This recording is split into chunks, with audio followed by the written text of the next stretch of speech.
Salut à tous!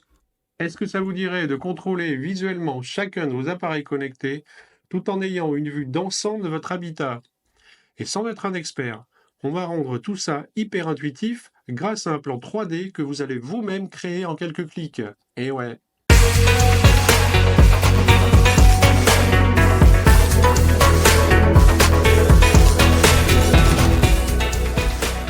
Alors, j'intègre ce plan 3D dans une solution domotique gratuite sous licence open source qui s'appelle Home Assistant. C'est une application conçue pour aider à gérer et automatiser des tâches au sein du foyer.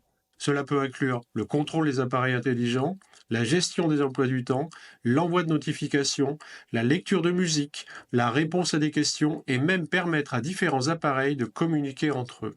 Cet assistant domestique améliore la commodité, l'efficacité et le confort dans la vie quotidienne. Pourquoi s'en passer? Pourquoi s'en passer? Moi, je vous le dis. Si vous souhaitez le tester en l'installant sur votre ordi, un Raspberry Pi, un serveur de type NAS ou autre, cliquez sur cette vidéo et revenez ici ensuite. Pour ceux qui ont déjà Home Assistant installé, je vais vous montrer ici comment y intégrer le module Floor Plan qui permet toutes les interactions possibles avec vos appareils connectés grâce au plan 3D de votre maison où chaque pièce va pouvoir prendre vie sous vos doigts. Sous vos doigts. Souvenez-vous, dans une autre vidéo, je vous présentais déjà un tableau de bord classique avec des boutons et des icônes représentant tous mes appareils connectés. Aujourd'hui, le tableau de bord que je vous présente est carrément en 3D, accessible sur un écran mural dans l'entrée de mon appartement, ce qui me permet, quand je rentre ou quand je sors, d'avoir une vue d'ensemble pour vérifier que tout va bien et d'agir éventuellement sur tout ce que je n'ai pas volontairement automatisé. Je peux aussi le consulter à l'extérieur de chez moi sur mon smartphone. Vous pourrez donc, de chez vous ou à distance, avoir un contrôle direct pour allumer et éteindre les lumières, activer ou désactiver les caméras ou des alarmes, savoir qui est présent dans l'appartement grâce à des avatars, déclencher la musique, allumer la télé et mettre un film, visualiser des informations, la température de chaque pièce, le taux d'humidité de vos plantes, savoir s'il faut les arroser, etc. Ouvrir ou fermer les rideaux, etc., etc., etc. Puis, la dernière partie de cette vidéo montre comment transformer ce plan 3D que vous aurez créé en une véritable carte interactive cliquable pour déclencher, surveiller ou vérifier tous vos appareils connectés en un clin d'œil. Chaque lumière, capteur et appareil va donc se manifester ou s'illuminer exactement là où il se trouve dans votre vrai appartement. Vous rendez donc votre habitat vraiment intelligent. Alors, je me suis inspiré de quelques autres projets d'autres utilisateurs du module pour créer le mien. Franchement, vous ne trouvez pas que l'esthétique est améliorée, plus attrayante, plus facile à utiliser que les simples listes d'appareils? Pour les maisons à étages, il est possible de créer des plans distincts pour chaque niveau et basculer facilement entre eux. Allez, c'est le blabla. On commence par le plan 3D et c'est tout de suite. Allez, on y va.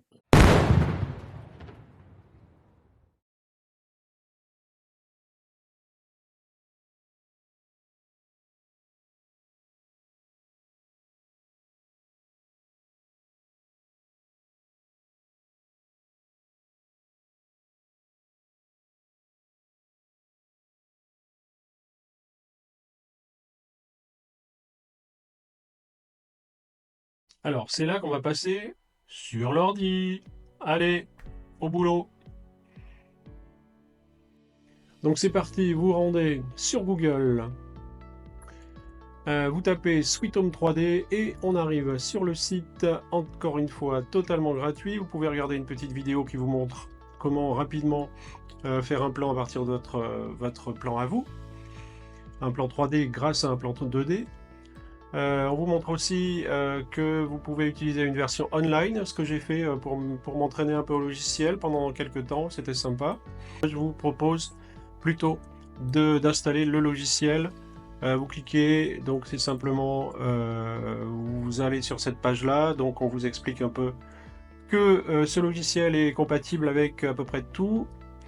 qu'il faut simplement sur Windows, le Java version 8, hein, je crois. Voilà, donc vous avez des liens.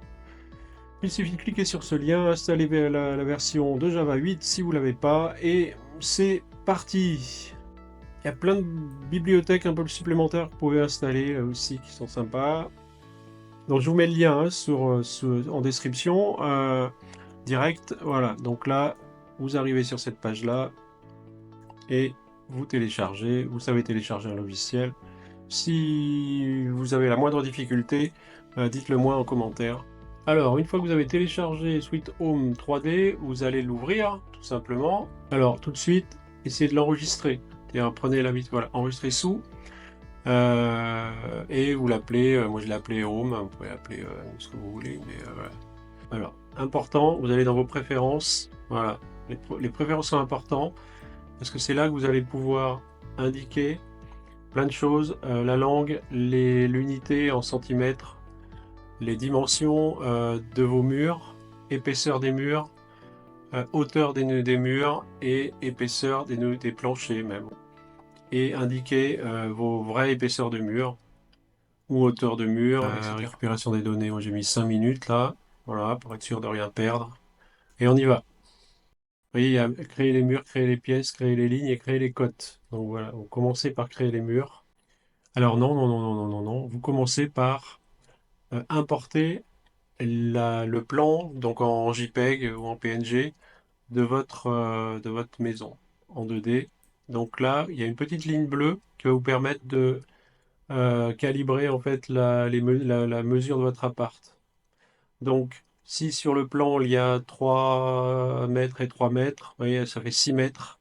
Donc vous allez indiquer que la ligne bleue fait 6 mètres, comme ça votre appartement sera entièrement à l'échelle.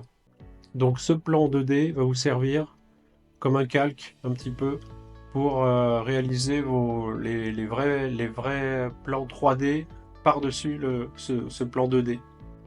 Et là, c'est là que vous allez commencer à créer les murs, puis vous créerez les pièces après. C'est là que vous allez créer vos murs.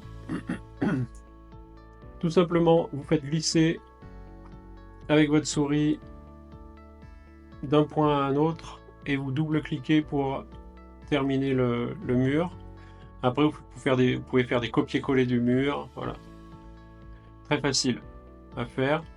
Pareil, un clic. Donc, vous voyez un petit trait bleu qui vient s'ajouter pour que les deux murs soient hyper droits par rapport à l'autre, au même plan que l'autre. Voilà. Vous faites tous vos murs. Donc, vous pouvez même faire les coins sans lâcher votre souris. Voilà, tous les coins des murs possible. Donc, il y a une petite habitude à prendre au départ. Donc, tout est possible. Hein. Là, vous avez un ordi, un lit. Tous les objets, vous les trouvez dans la bibliothèque d'objets. Là, vous en avez beaucoup. Vous pouvez en rajouter aussi à foison hein, dans les bibliothèques que je vous ai montré tout à l'heure. Donc, vous avez tout ce que vous voulez. Il suffit de taper le nom ici, c'est en français.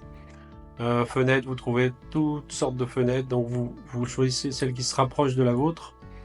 En général, on trouve son bonheur.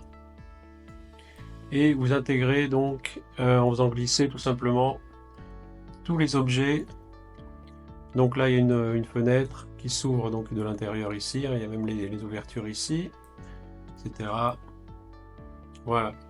Donc, pièces, mobilier, murs, tout ça. Voilà, je vous laisse faire. Si vous avez des difficultés, pareil, dans les commentaires, si je peux vous aider, n'hésitez pas. Etc., etc. C'est sympa, non? C'est très fluide. Ça plante pas, il n'y a pas de problème. Si vous n'avez pas un ordi qui a 20 ans. Donc là, j'ai intégré le lit, la table de nuit, vous pouvez la dupliquer vu que c'est les deux mêmes. Donc un petit dupli. Et là, vous avez des. Voilà. Vous voyez que chaque objet peut être soit remonté directement avec votre souris, hein, enfin, soit élevé, surélevé, déplacé ou modifié en largeur, hauteur. Voilà. Ça, c'est mon plan à moi, que je vous présente rapidement, le plan que j'ai fait. Alors il faut un petit peu de temps hein, pour faire ça quand même, mais voilà, une fois que vous avez pris le pas, ça peut aller assez vite. Alors vous avez une fonction visite virtuelle. Vous voyez que je bouge le petit curseur ici, ce qui me permet, avec deux petites antennes qui vous montrent la direction de la caméra, qui vous permet d'aller au plus près des objets que vous avez intégrés. Ça c'est sympa, virtuel, et on voit chaque détail de votre création 3D. Donc à noter que chaque détail que vous voyez là, chaque objet, porte un nom. Donc quand vous allez l'intégrer dans Home Assistant, la chaise va porter un nom, l'ordinateur aussi. En cliquant deux fois dessus, vous aurez le nom de chaque objet. Et c'est grâce à ce nom-là que vous allez pouvoir y inclure des actions. Tout est à l'échelle. Et vous pouvez double-cliquer sur chaque objet. Une boîte de dialogue va s'ouvrir. Voilà, et vous aurez le détail de chaque objet.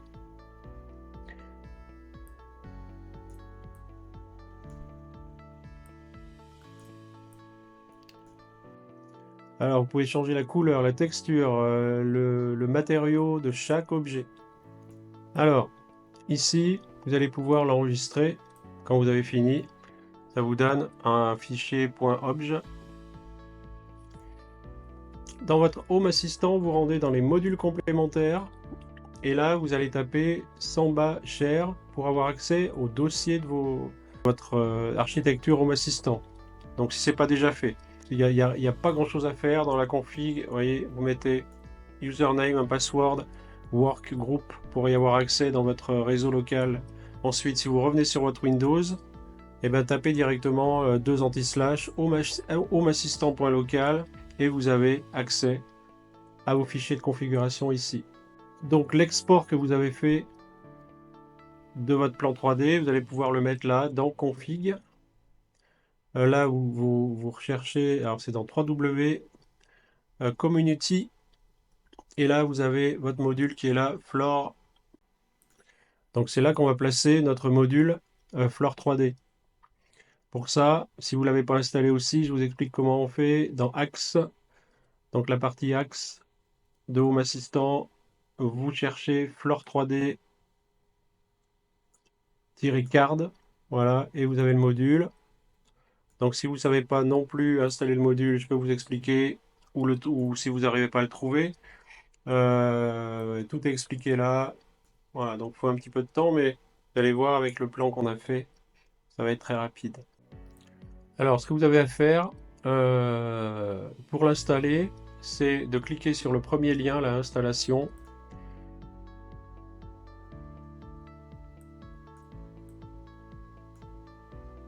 Et vous arrivez dans ces fichiers-là à télécharger. Et c'est ces fichiers-là que vous allez mettre dans les dossiers qu'on a vus tout à l'heure.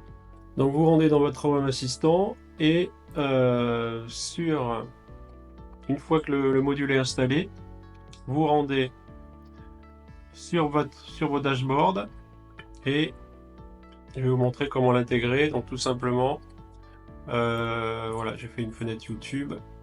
Donc vous vous mettez en mode édition. En mode édition, vous rajoutez une carte. Là, vous choisissez le module, la carte qui correspond à votre module, qui doit être là, Floor Plan 3D. Vous cliquez et là, voilà, vous avez donc le chemin de votre module, le nom de votre projet, et là, vous pouvez même rajouter le MTL. C'est-à-dire qu'en exportant votre projet, le logiciel vous a créé un fichier MTL. Si vous avez un objet .obj, vous pouvez facilement sur Internet aller le convertir en format GLB. Donc si vous faites convertisseur,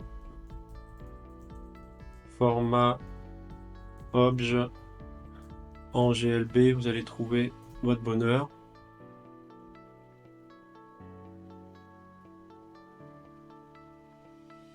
Voilà, ici.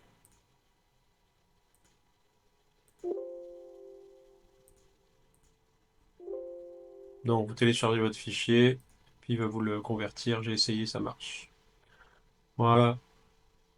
Hop, vous revenez à votre module. Alors, là, vous pouvez laisser yes, yes, vous pouvez mettre des yes, voilà, pour activer les caméras, etc. Voilà, les petites options, vous pouvez y aller. Là, la scène va apparaître en 0,8 et pas en 100%, mais un petit peu plus, un peu zoomé en fait. Voilà, ça peut être sympa. Et c'est là que vous allez mettre toutes vos entités. Vous allez pouvoir avoir accès aux options de chaque entité. On va vous dire d'y mettre tel objet. Alors, si vous, les types d'objets, c'est-à-dire si vous voulez montrer l'objet, le cacher, mettre du texte, voilà, tout ça là, allez dans la doc de votre module, tout est expliqué. Moi, j'utilise souvent du light. C'est-à-dire que le light, ben, ça veut dire que quand l'entité est activée, il y a une lumière qui apparaît, etc., etc. Et vous avez après dans le light, si vous choisissez light, des options. Donc le décalage de la lumière, la distance, etc. Euh, si c'est la distance et l'orientation de la lumière, spot, l'angle de la lumière, voilà, vous avez vraiment tout. Tout est là. Une fois que c'est fait, enregistré, et voilà. Alors, j'ai mis le code, mon code dans la description. Tac, tac, tac, en dessous. Alors, il faudra l'adapter, vous la reprenez, vous l'adaptez à vos besoins. Et ça ira peut-être plus vite que faire que d'intégrer chaque entité sur le module ici. Voilà, comme quoi il y a de quoi faire, et ça donne quand même un résultat très sympa. Là, je vous mets le code. Voilà, le code est dans la description en dessous. Donc chaque entity est là avec les options derrière, etc. Et voilà. Donc, tout simple, enregistrer et c'est parti. Alors tout simplement, voilà, si vous cliquez là 2 fois par exemple sur cet objet-là, vous avez son nom. Vous voyez. Et d'ailleurs il y a le petit truc de poisson qui s'allume, je ne sais pas si vous entendez derrière, mais je l'ai allumé en même temps. Et, voilà. Une fois que c'est fait, donc moi je vous montre l'intégration de mon plan 3D dans Home Assistant, etc. Donc on va faire un petit tour de l'appartement, si vous voulez bien, et je vous montre comment j'ai interagi sur les objets. Là, la porte d'entrée que vous voyez en bas à gauche, alors vous pouvez absolument tout interagir. Voilà la porte d'entrée. Donc là, je viens d'allumer le patio, c'est un patio intérieur. Alors si je clique sur la plante du patio, j'ai le niveau d'humidité, voilà, avec l'historique. Ça peut être sympa aussi. Dans le patio, j'ai mis quelques plantes. Alors, j'ai possibilité aussi, si je passe dans la cuisine, et si je clique sur le frigo, je vais pouvoir avoir eh ben, en fait, les heures où il a été ouvert, en fait, où il a été ouvert et fermé. Voilà, ça permet de contrôler les enfants. Si vous avez des enfants ados, c'est très important, ça, très important, de contrôler les ouvertures de frigo et les fermetures de frigo. Et oui, à distance. Bon, on n'est pas là pour surveiller, mais c'est rigolo. Si la porte du frigo reste ouverte, pareil, une alarme retentit dans le salon, hein. Là, j'ai un petit haut-parleur avec une petite musique sympa quand le frigo reste ouvert. Je peux allumer les pièces donc, de chaque pièce. Donc là, vous voyez que si je reviens à mon tableau de bord classique, que je présente d'ailleurs là, hein, présenter, là, je présente. Vous voyez que les lumières peuvent s'éteindre, s'allumer automatiquement. Le rideau de la chambre aussi, je peux l'ouvrir et le fermer comme je veux, juste en cliquant dessus. C'est plus ou moins utile, mais voilà, ça existe. On peut s'en servir, donc on y va. Les deux personnages là, en fait, quand vous regardez votre plan de l'extérieur, on peut voir quels sont les membres de la famille qui sont à la maison ou pas. La petite tour à poisson ici pour mon fils qui aime bien, voilà, qui s'allume ou qui s'éteint. Le petit haut-parleur, un petit ampli Bose de marque Bose que je peux déclencher. Je peux mettre les musiques que je veux en allant dans tous mes dossiers de musique et les déclencher ou les arrêter ou baisser le son ou monter le son, etc. Donc si c'est la fête chez moi à distance, je peux tout couper ou tout baisser ou tout éteindre. Voilà, ça aussi c'est rigolo de faire tout ça à distance, c'est marrant. C'est possible. Donc comme c'est possible, je le fais. Hmm. La télé aussi, possibilité en cliquant sur la télé, de déclencher. Alors là, vous voyez que la lampe du salon s'est déclenchée. En cliquant sur la télé, je peux déclencher Plex, c'est-à-dire une application qui me permet de visionner tous les films que j'ai dans mon serveur NAS 3D. Voilà, super.